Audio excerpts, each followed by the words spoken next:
말씀 보겠습니다. 전도서 2장 보겠습니다.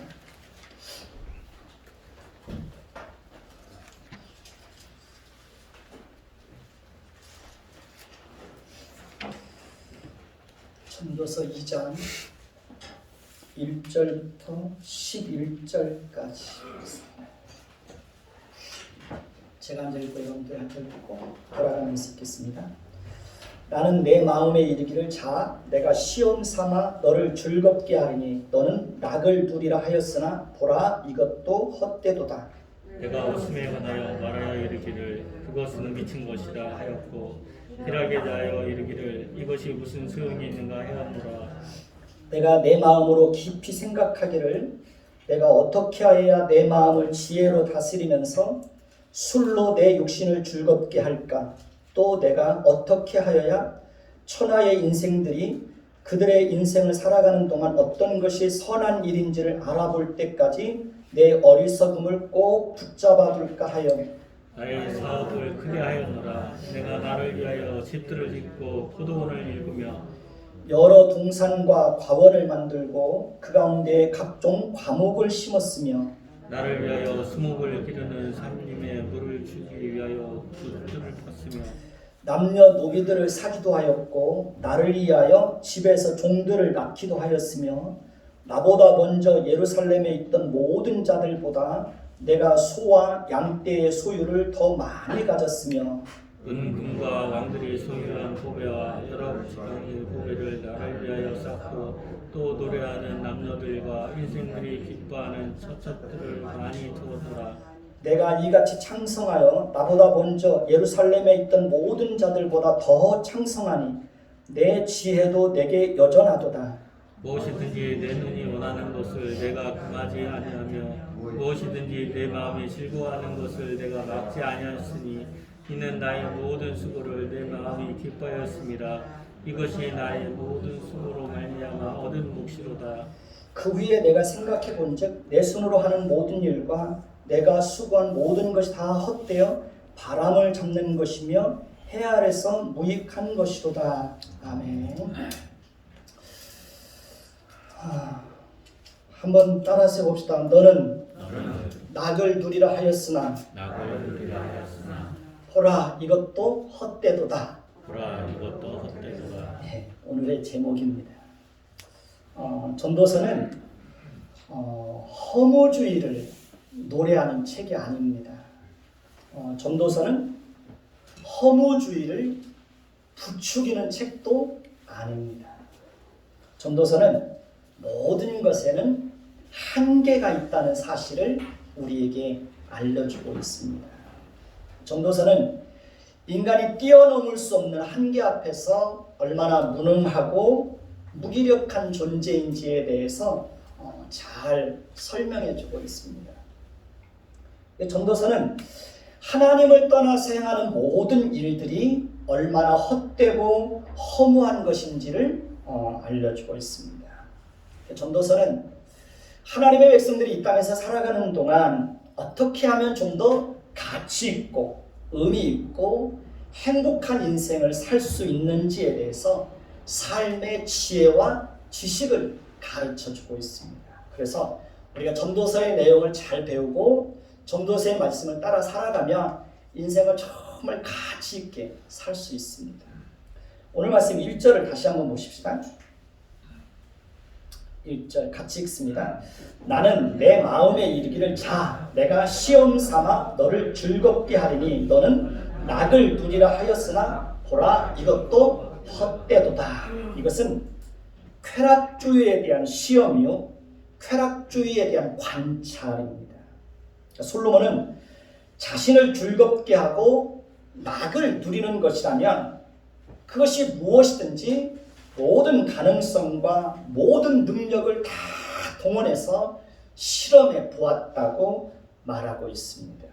그는 예루살렘에서 이스라엘을 다스리는 왕이 되었기 때문에 무엇이든지 다 자기가 하고 싶은 일을 할 수 있었고 무엇이든지 자기가 실험해 볼 수 있는 것을 다 실험해 볼 수 있는 그런 이치에 있었습니다. 그런 능력이 그에게는 있었습니다. 그런데 솔로몬은 그것도 다 어떻다는 겁니까? 헛되더라 라고 말하고 있습니다. 인간은 누구나 할 것 없이 즐겁고 행복하게 살기를 원합니다. 그러나 우리 중에 어떤 사람도 항상 행복하고 항상 즐겁게 사는 사람은 단 한 사람도 없습니다. 왜냐하면 행복과 즐거움은 어느 순간에 우리에게 잠시 찾아왔다가 사라지기를 반복하기 때문에 그렇습니다. 그러니까 행복의 조건도 항상 변하는 것을 봅니다. 가난할 때는 돈이 있으면 행복할 수 있겠다 생각하는데 막상 돈이 주어지면 잠시 행복 같은데 그 행복도 그렇게 오래가지 못합니다. 몸이 아플 때는 건강하면 행복할 수 있다고 생각하는데 막상 건강이 주어지면 그 행복도 그렇게 오래가지 못합니다. 사회적으로 성공하고 높은 지위에 오르면 행복할 수 있다고 생각하는데 막상 성공하고 높은 지위에 오르면 그 행복도 그렇게 오래가지 못합니다. 사랑하는 사람과 만나서 결혼을 하면 행복할 수 있다고 생각하는데 막상 결혼해보면 그 행복도 오래가지 못합니다. 살아본 사람은 제가 무슨 말 하는지 다 알 겁니다. 운동선수들이 올림픽에 나가서 금메달을 따면 행복할 수 있다고 생각하는데 막상 금메달을 따면 행복도 잠시, 그 행복이 그렇게 오래 지속되지 못합니다. 저도 운동선수를 키워왔으니까 알죠. 무슨 대회에 나가서 금메달을 따면 얼마나 기쁜지 모릅니다. 정말 날아갈 것 같아요. 근데 그것도 잠시뿐이에요. 그 행복은 금방 사라져요. 대통령이 되면 행복할 것 같아도 그 행복도 잠시뿐입니다. 문재인 대통령도 처음에 대통령이 당선되어서 청와대에 입성했을 때는 김정숙 여사와 청와대 참모들과 함께 활짝 웃는 모습들이 TV 화면에 이렇게 종종 나왔습니다. 종종 보였습니다. 그러나 언제부터인가 대통령의 얼굴에서 웃음이 사라진 지 오래되었습니다. 우리나라 역대 대통령들 중에 성공한 대통령, 행복한 대통령 보신 적 있습니까? 아무도 없습니다.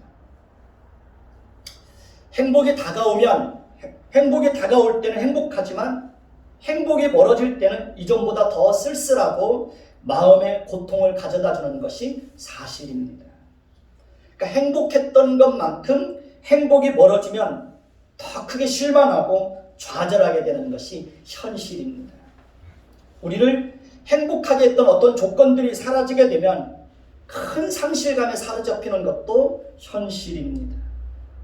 그러니까 행복은 어느 순간에 우리에게 찾아오기도 하지만 어느 순간에 우리를 버리고 멀리 떠나버리기도 합니다. 차라리 오지 않았으면 좋았을 텐데 사라져버리니까 공허함과 상실감과 고통이 더 커지게 되는 것입니다. 이것은 행복을 인생의 목적으로 삼고 그 행복을 추구하는 사람들이 겪는 고통입니다. 우리는 이것을 통해서 모든 사람들이 추구하는 행복에도 분명한 한계가 있고 뛰어넘지 못하는 벽이 있다는 사실을 알아야 합니다. 따라서 우리는 행복이 인생의 목적이 되어서는 안 되는 겁니다. 우리는 먹든지 마시든지 무엇을 하든지 다 하나님의 무엇을 위해서 살아야 됩니까? 하나님의 영광을 위해서 살아야 됩니다. 그것이 우리의 진정한 인생의 목적이 되어야 하는 것입니다. 우리가 하나님의 영광을 위해서 살 때 우리는 행복에 집착하지 않습니다. 우리가 행복에 집착하지 않을 때 우리는 더 행복할 수 있습니다. 왜냐하면 우리는 행복의 조건으로부터 자유로울 수 있기 때문에 그렇습니다. 그러니까 행복에 집착하지 않을 때 우리는 이미 우리에게 주어진 소소한 것들에 대해서도 얼마든지 감사하고 기뻐하며 살 수 있습니다. 그러니까 행복의 조건이 충족되지 않고 행복의 조건이 사라진다고 해도 우리는 그것에 마음을 빼앗기지 않고 하나님 안에서 참된 평안을 누릴 수가 있습니다. 2절을 다시 보십시다. 2절을 봅니다. 같이 읽습니다. 내가 웃음에 관하여 말하기를 그것은 미친 것이 하였고 희락에 대하여 이르기를 이것이 무슨 소용이 있는가 하였노라. 거기까지 봅니다. 자, 전도자는 쾌락을 추구하면서 그러니까 그 속에서 웃고 즐기는 것은 한마디로 말하면 뭐와 같다는 겁니까? 미친 것이라는 겁니다. 저가 무엇을 하는지 알지 못하고 있다라고 말하고 있습니다. 전도자는 쾌락주의에 대한 결론을 이미 이렇게 내리고 있는 것입니다. 그러니까 전도자는 웃고 즐기는 것을 추구해 보았지만 그것이 허무주의를 극복하는 데는 전혀 도움이 되지 않더라라고 말하고 있습니다. 자, 3절을 보십시다. 3절을 같이 읽습니다. 내가 내 마음으로 깊이 생각하기를 내가 어떻게 하여야 내 마음을 지혜로 다스리면서 술로 내 육신을 즐겁게 할까? 또 내가 어떻게 하여야 천하의 인생들이 그들의 인생을 살아가는 동안 어떤 것이 선한 일인지를 알아볼 때까지 내 어리석음을 꼭 붙잡아 둘까 하여. 3절부터는 전도자가 육신의 쾌락과 행복과 즐거움을 추구하기 위해서 구체적으로 어떤 일들을 실험해 보았는지를 말하고 있습니다. 전도자는 쾌락주의 끝이 어디인지 한번 갈 때까지 가보자 라는 마음으로 쾌락주의의 여행을 떠나고 있습니다. 쾌락주의는 죽음 이후의 세계를 부정하는 데서 출발합니다. 쾌락주의는 이 땅에서의 삶이 전부이고 죽음으로 모든 것이 끝이라고 하는 그런 세계관에서 쾌락주의가 이렇게 출발을 합니다. 전도자는 마음으로 깊이 생각해 보았다고 말합니다. 전도자는 마음을 지혜로 다스리면서 술로 육신을 즐겁게 하는 일을 추구해 보았다고 말합니다. 여기서 마음을 지혜로 다스렸다고 하는 것은 냉정함과 침착함을 잃지 않았다는 것을 의미합니다. 그러니까 솔로몬은 하나님께서 그에게 주신 지혜를 가지고 냉정함과 침착함과 이성을 잃지 않고 술로 육신을 즐겁게 하는 것을 자세히 관찰해 보았다는 겁니다. 이렇게 실험해 보았다는 겁니다. 보통 사람들은 술에 취하게 되면 냉정함과 침착함과 이성을 잃어버립니다. 술에 취하게 되면 자신이 무슨 말을 하는지 어떤 행동을 하는지에 대해서 알아요, 몰라요? 모릅니다. 그래서 술에 취하면 아무데나 오줌 싸고 아무데나 토하고 아무데서나 드러눕고 그러잖아요. 여러분은 술에 대해서 어떻게 생각하십니까? 술이 과연 육신의 즐거움과 행복을 가져다 준다고 생각하십니까? 저는 술은 불행의 씨앗이라고 생각을 합니다. 술은 가정의 행복을 빼앗아갑니다. 술은 육신의 건강도 빼앗아갑니다. 술은 가족과의 관계를 무너뜨립니다. 술은 정신을 병들게 합니다. 술은 가족들과 다른 사람들에게 큰 고통을 가져다 줍니다. 술은 물질을 허비하게 만듭니다. 좀 더 가치 있게 그 물질을 사용할 수 있는데 술을 위해서 그 돈을 쓰므로 인해서 가치 없는 일에 막 물질이 빠져나가는 겁니다. 술은 한 사람의 인생을 파멸과 죽음으로 몰아가기도 합니다. 그래서 저는 술을 싫어합니다. 솔로몬은 술로 자신의 육신을 즐겁게 하는 것을 냉정하게 실험해 보았다는 거예요. 그러나 나중에 돌이켜보니 그것도 다 헛되더라는 겁니다. 마음의 즐거움을 가져다 주는 것이 아니더라는 겁니다.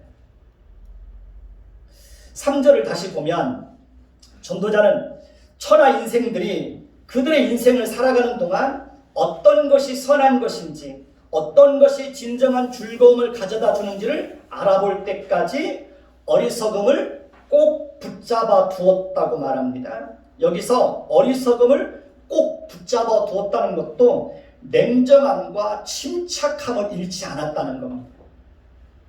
사람들은 선한 일을 행하는 것을 좋아합니다. 왜냐하면 그 속에서 인생의 의미와 가치와 보람과 행복과 즐거움을 찾을 수 있다고 생각하기 때문에 그렇습니다. 그래서 하나님을 모르는 사람들도 여러 봉사단체를 만들어서 그 봉사단체에서 열심히 봉사를 합니다.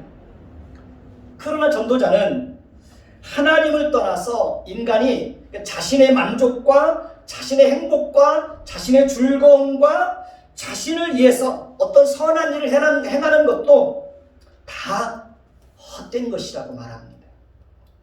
왜냐하면 그것은 하나님을 떠나서 행하는 선한 일은 하나님을 기쁘시게 하고 하나님의 영광을 위해서 하는 것이 아니라 자신의 만족입니다. 자신의 즐거움, 자신의 행복, 자신의 의, 그것을 드러내기 위해서 선한 일들이 도구로 사용되기 때문에 그렇습니다. 자, 4절부터는 전도자가 마음의 행복과 쾌락과 즐거움을 얻기 위해서 자신을 위해서 구체적으로 어떤 일들을 행했는지를 설명하고 있습니다. 4절을 보십시오. 4절을 보면 전도자는 자신을 위해서 사업을 크게 하고 집을 짓고 포도원을 일구었다고 말하고 있습니다. 솔로몬은 화려한 궁궐도 짓고 성전도 지은 것을 알 수 있습니다. 5절을 보면 여러 동산과 과원을 만들고 그 가운데 뭘 심었습니까? 각종 과목을 심었다고 말합니다. 6절을 보면 전도자는 자신을 위해서 수목을 기르며 삼림에 물을 주기 위하여 뭘 팠습니까? 못들을 팠다고 말합니다. 7절에도 보면 전도자는 자신을 위해서 남녀 노비를 사기도 하였고 집에서 종들을 낳기도 하였으며 자신보다 먼저 예루살렘에 있던 모든 자들보다 소와 양떼의 소유를 더 많이 가졌다고 말합니다. 8절에도 보면 전도자는 자신을 위해서 은금과 왕들이 소유한 보배와 여러 지방의 보배를 쌓고 또 노래하는 남녀들과 인생들이 기뻐하는 처첩들을 어떻게 해요? 많이 두었다고 말합니다. 열왕기상 10장 23절을 보면 솔로몬 왕의 재산과 지혜가 세상의 그 어느 왕보다도 컸다라고 말합니다. 열왕기상 11장 3절을 보면 왕은 후궁이 700명이요 첩이 300명이라 그의 여인들이 왕의 마음을 돌아서게 하였더라. 그러니까 솔로몬은 1000명의 여자를 거느렸다는 거예요. 대단한 사람이죠. 열왕기상 11장 27절을 보면 왕이 예루살렘에서 은을 돌같이 흔하게 하고 백향목을 평지에 뽕나무같이 많게 하였다고 말합니다. 전도자는 이 모든 것을 누구를 위해서 그렇게 했다는 겁니까? 누구를 위해서? 나를 위해서, 자신을 위해서 그렇게 했다는 겁니다. 자신을 위해서. 그러니까 전도자는 그렇게 하면 안 된다는 것까지도 다 실험해 보았다는 거예요. 전도자는 마음의 즐거움과 마음의 행복을 주는 것이라면 인간들이 행하는 어리석은 짓까지도 다 시험해 보았다는 겁니다. 사람들은 정말 마음의 즐거움과 쾌락을 위해서 어떤 것에도 제한을 두지 않고 어리석고 미련하고 미친 짓까지도 합니다. 육신의 쾌락을 추구하기 위해서 동성애를 하는 겁니다. 육신의 쾌락을 추구하기 위해서 남녀들이 막 섞여서 댄스 파티를 즐깁니다. 그러니까 육신의 쾌락을 추구하기 위해서 감히 상상할 수 없는 성적인 쾌락을 추구합니다. 그것은 누가 보아도 어리석고 미련하고 미친 짓들입니다. 9절을 보면 전도자는 자신이 이같이 어떻게 돼요? 창성하여 자신보다 먼저 예루살렘에 있던 모든 자들보다 더 창성하였고 그 다음에 지혜도 여전히 있었다고 말합니다. 창성은 기운이 뻗어나가면서 무엇인가 이렇게 충만해지는 것을 의미합니다. 전도자는 자신이 하던 모든 일들이 번성하고 모든 것이 가득했다는 겁니다.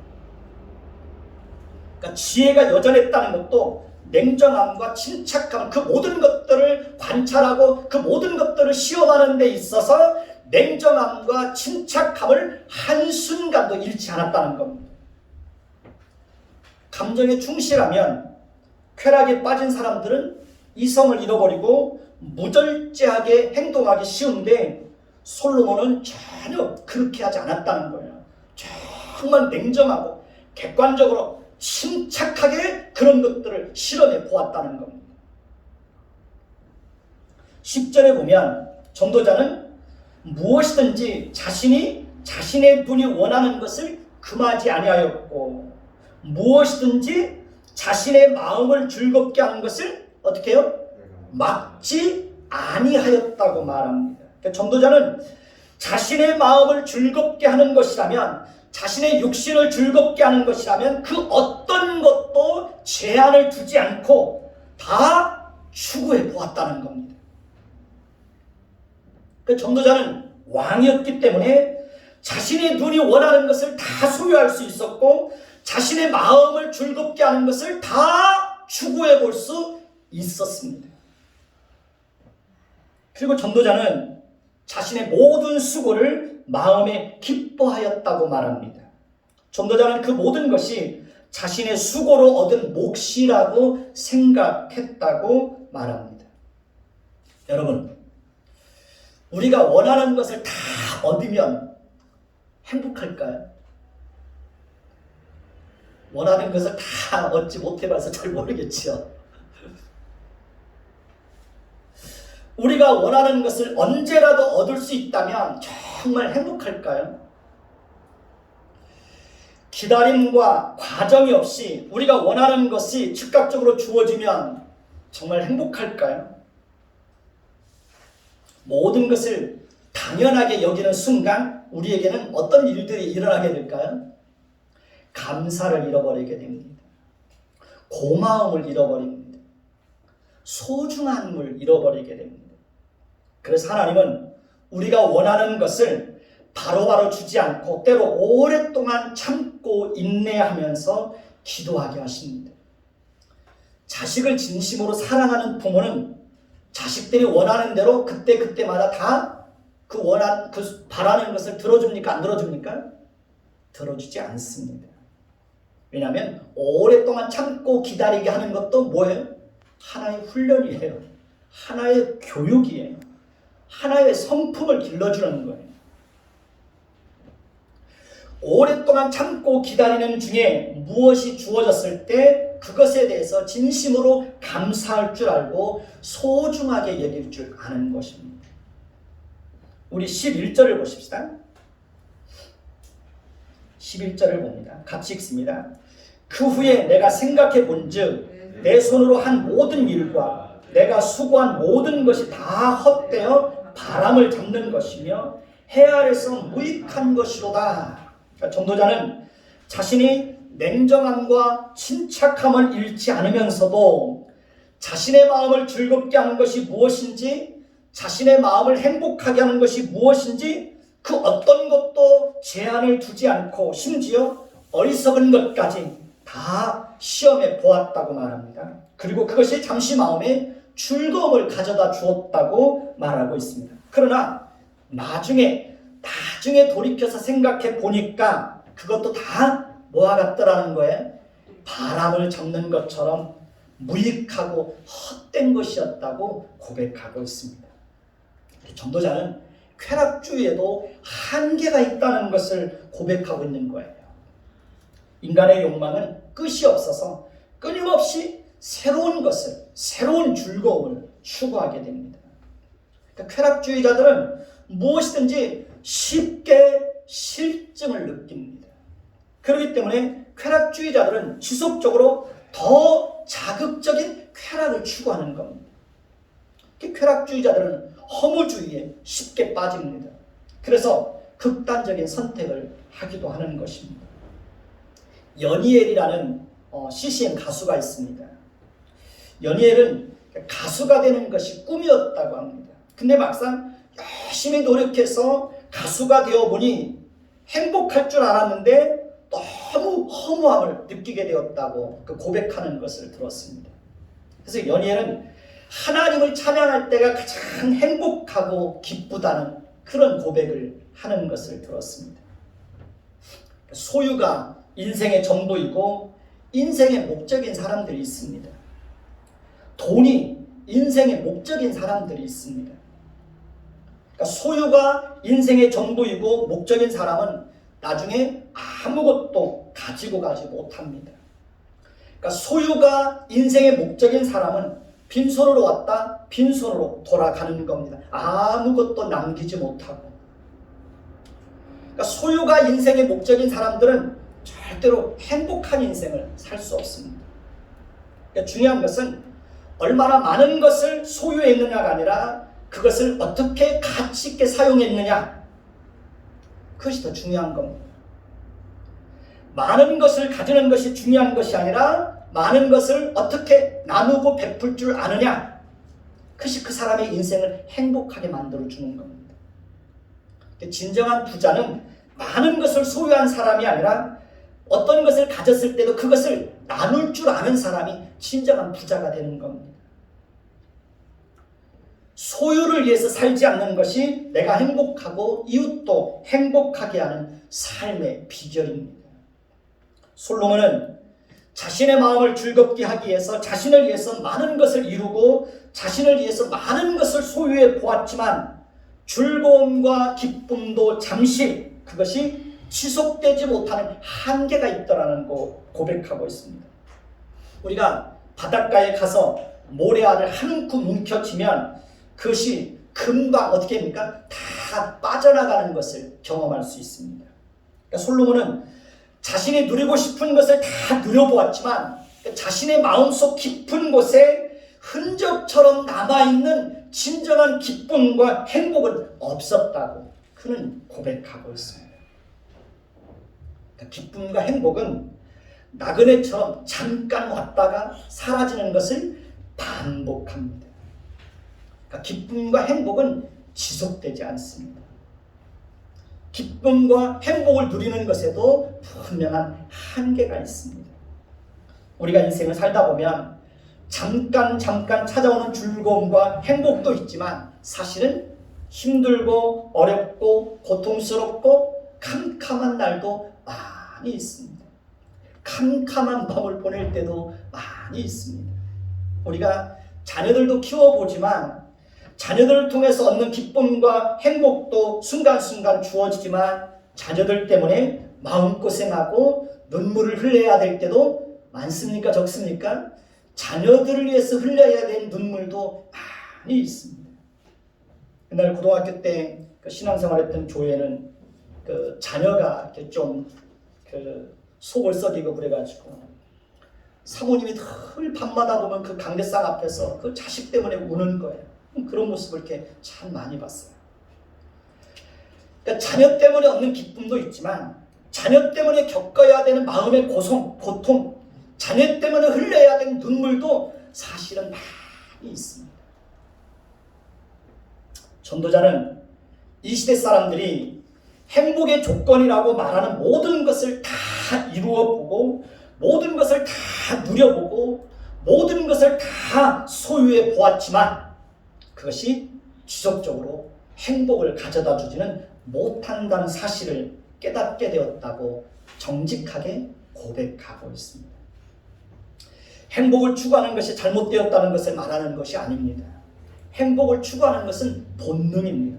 누구나 다 행복하기를 원합니다. 그러나 분명한 것은 거기에도 뭐가 있습니까?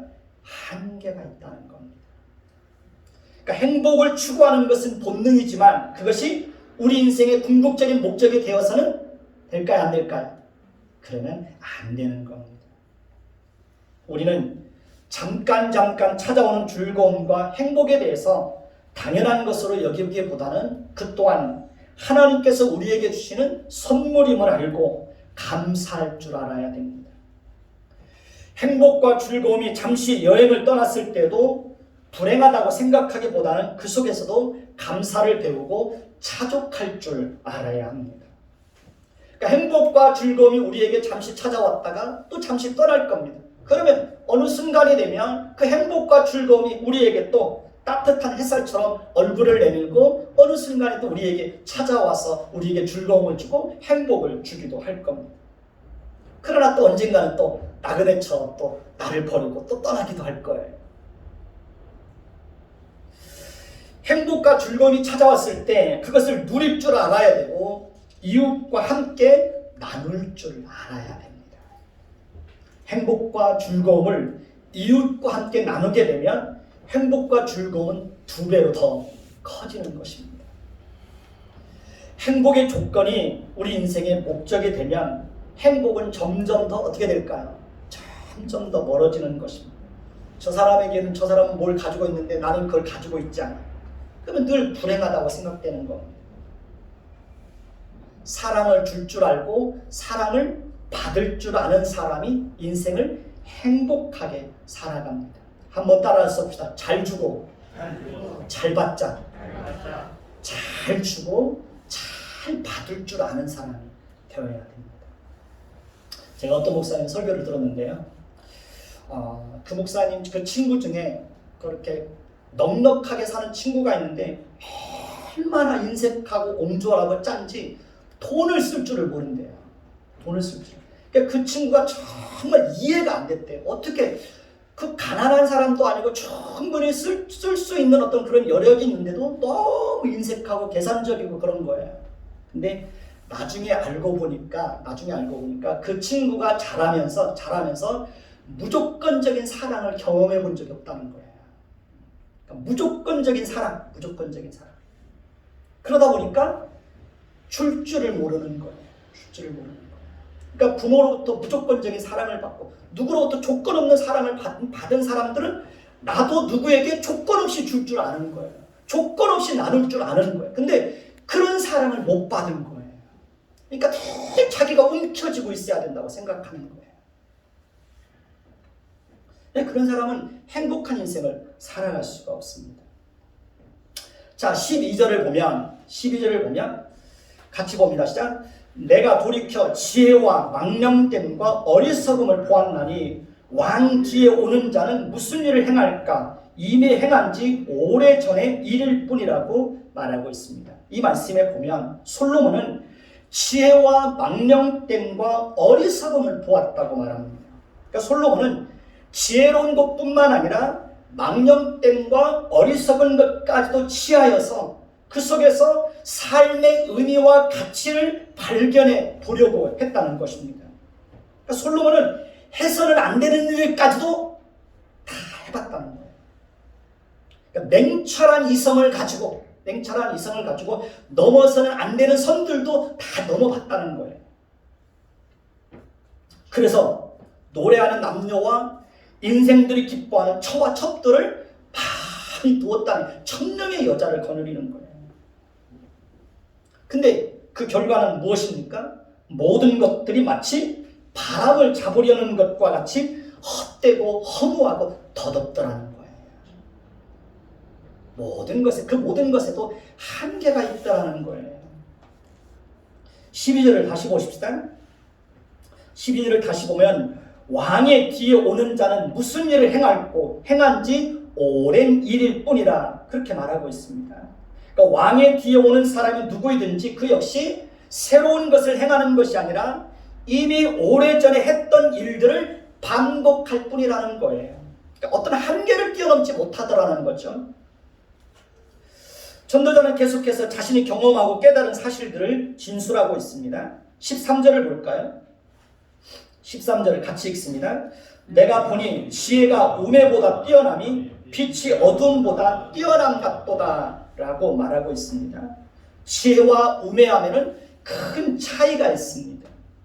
지혜를 가진 자와 어리석은 자는 삶이 전혀 다릅니다. 그러니까 지혜를 가진 자는 항상 바른 길을 선택합니다. 그러나 어리석은 사람은 항상 잘못된 길을 선택합니다. 지혜를 가진 사람은 항상 자신이 사는 길을 선택해요. 그러나 어리석은 사람은 항상 자신이 망하는 길을 선택합니다. 그러니까 이렇게 지혜와 우매하면은 큰 차이가 있습니다. 빛과 어둠에도 큰 차이가 있습니다. 빛과 어둠은 생명과 죽음을 상징하기도 합니다. 빛이 어둠보다 뛰어나다는 것은 살아있는 것이 죽는 것보다 더 낫다는 그런 의미입니다. 살아있는 것이 죽는 것보다 낫다는 것은 우리가 상식적으로 다 압니다.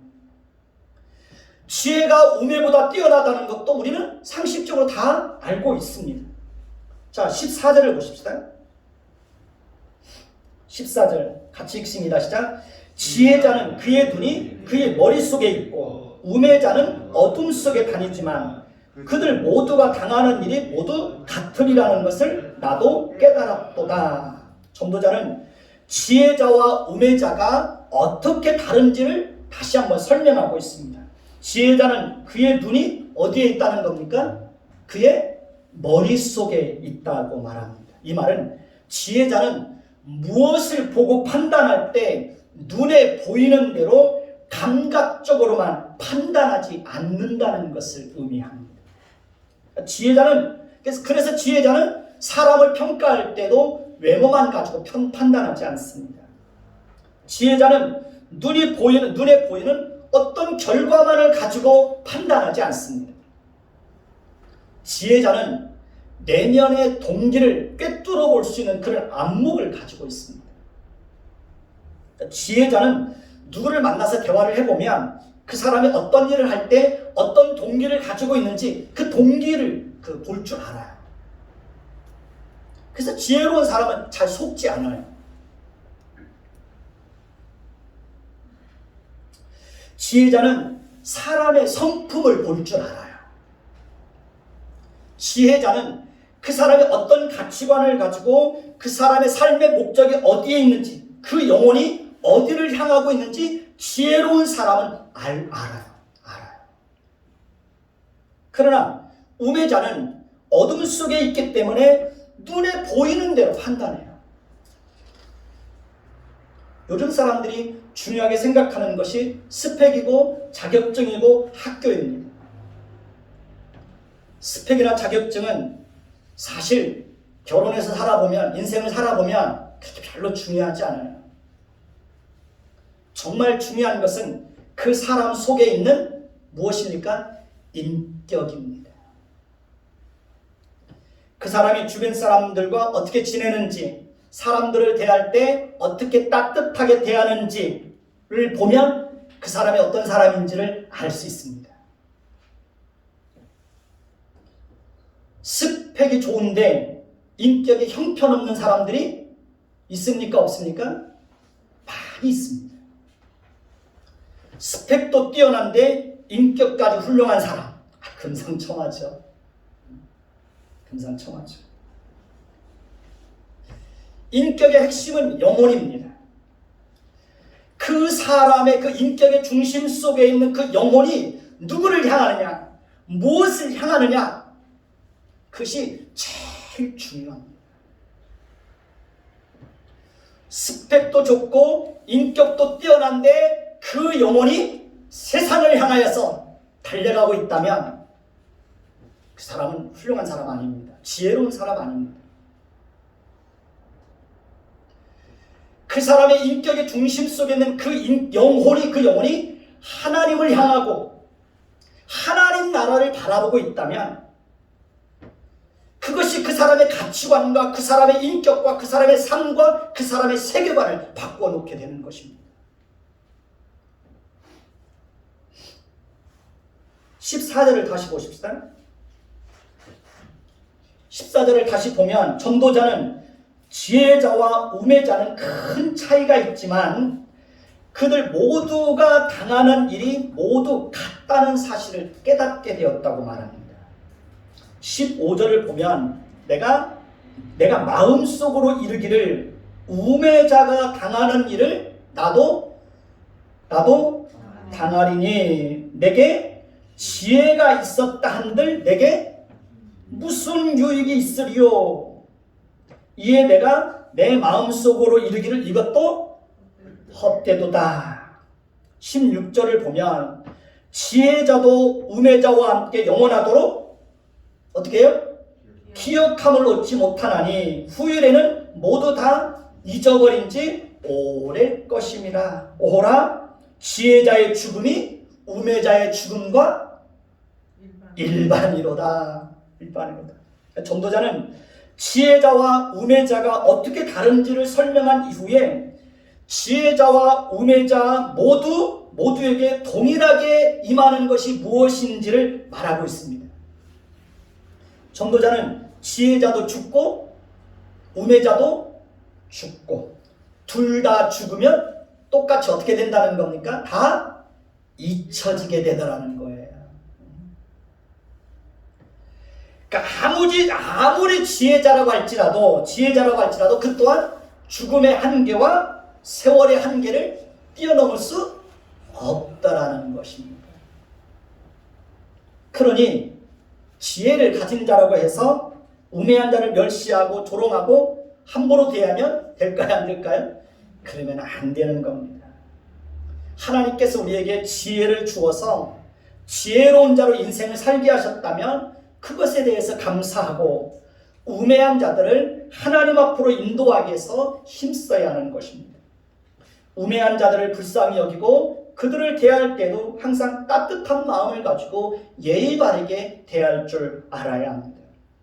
지혜를 가진 자라고 해도 항상 겸손함을 잃으면 안 됩니다. 왜냐하면 지혜를 가진 자도 이성의 능력에 한계가 있어서 자신도 모르는 사이에 어떻게 할 수 있어요? 어리석고 미련하고 미친 짓을 할 수 있는 가능성이 우리에게 있어요, 없어요?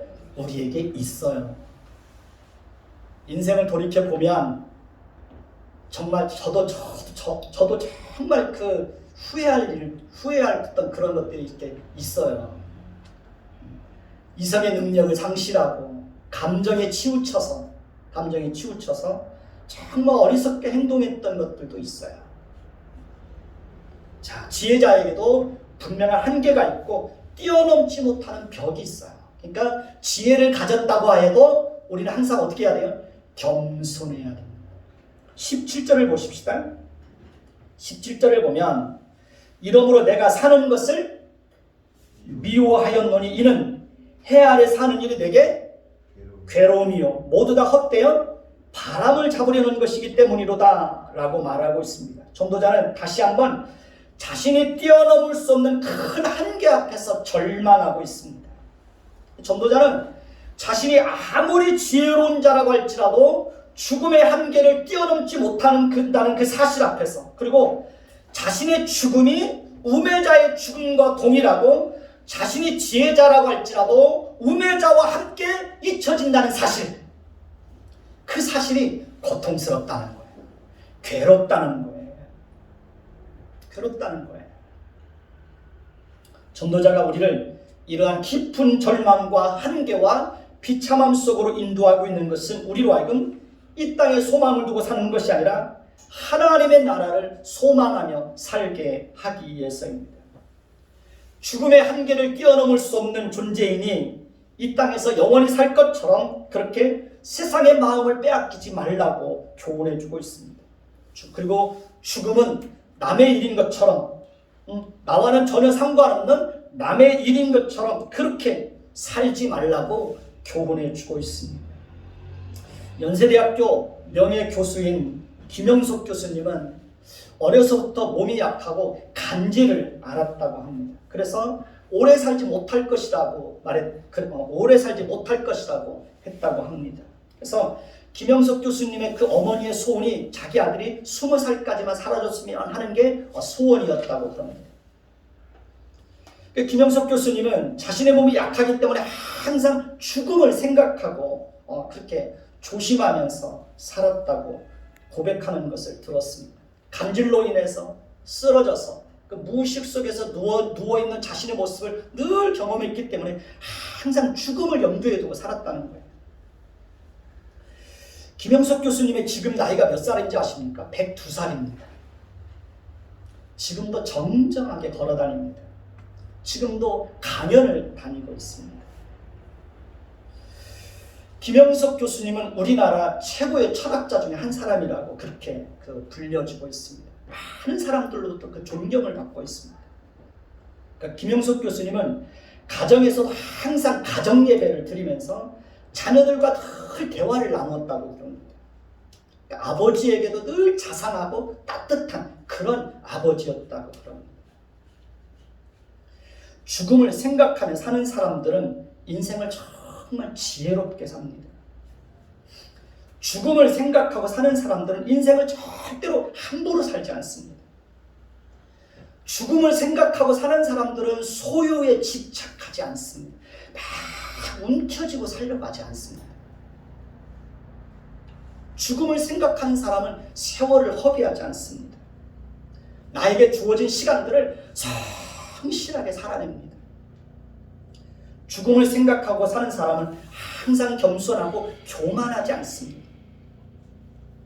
죽음을 생각하고 사는 사람들은 항상 하나님 나라를 소망하며 삽니다. 그리고 자신과 관계된 사람들, 가족들을, 자녀들을 진심으로 사랑합니다. 진심으로 사랑합니다. 하나님을 떠나서 살면 죽음 앞에서 아무런 소망도 위로도 얻을 수 없습니다. 그러나 하나님의 백성들은 죽음 앞에서도 소망을 가지고 기뻐하고 감사할 수 있고 큰 위로를 받을 수 있습니다. 왜냐하면 죽음 저편에서 누구를 만날 수 있습니까? 하나님을 만날 수 있기 때문에 그렇습니다. 새하늘과 새 땅에서 하나님과 함께 영원한 행복을 누릴 수 있기 때문에 그렇습니다. 그러니까 부활에 대한 소망이 있기 때문에 그렇습니다. 우리가 허무주의와 쾌락주의를 극복할 수 있는 유일한 길은 하나님을 알고 하나님의 말씀을 따라서 성실하게 살아가는 것입니다. 우리의 영혼이 하나님을 바라보고 천국을 소망하며 살 때 우리는 쾌락주의와 허무주의를 넉넉하게 극복할 수 있습니다. 기도하겠습니다. 하나님, 솔로몬은 자신의 육신을 즐겁게 하는 것이 무엇인지 냉철한 이성을 가지고 침착하게 그 모든 것들을 다 관찰하고 실험해 보았다고 말하고 있습니다. 그러나 나중에 돌이켜보니 그것도 다 헛되고 헛되더라고 고백하고 있습니다. 하나님 아버지, 우리는 이 세상에서 허무하고 헛된 것을 추구하며 그렇게 사는 자들이 아니라 하나님의 말씀을 따라서 하나님 나라를 소망하며 그렇게 우리의 인생을 살아가도록 하나님 도와주옵소서. 허무주의와 쾌락주의를 넉넉하게 뛰어넘고 그 모든 것들을 극복하며 하루하루를 하나님 백성답게 하나님 앞에 성실하게 살아갈 수 있는 우리 인생이 되게 하여 주옵소서. 예수 그리스도의 이름으로 감사하며 기도드립니다. 아멘.